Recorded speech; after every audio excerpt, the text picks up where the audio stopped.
अस्सलाम वालेकुम जी। आज मैं मौजूद हूँ जो इधर मशहूर है मरी में शुगर का पानी, उसके पास। तो आपको दिखाते हैं कि शुगर का जो चश्मा है पानी का वो कैसा है। आ जाइए जी।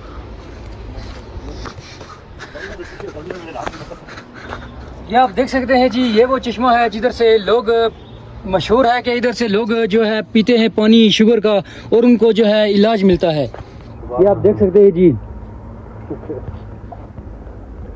अल्लाह पाक ने किधर किधर शिफा रखी है। अभी लोगों का सबका तो यही कहना है कि इससे शिफा मिलती है, तो बहुत से लोगों को इधर से शिफा भी मिली। अल्लाह ने हर चीज़ में शिफा रखी है।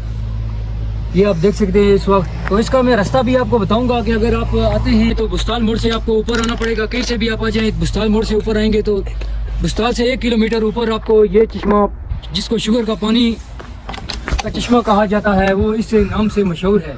ये आप देख सकते हैं, एक दोस्त है, बाप भी इधर आए हैं और शुगर का पानी जो है पी रहे हैं, और इनको भी शिफा मिलेगी और सबको शिफा मिलेगी इंशाल्लाह। ठीक है, वैसे तो ये लगी रहती है।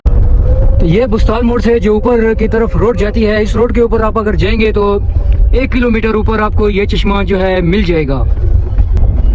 ये जी बुस्ताल मोड़ मरी, ये आप देख सकते हैं। इधर से आप ऊपर जाएंगे इस रोड से तो आपको 1 किलोमीटर ऊपर ये चश्मा मिल जाएगा।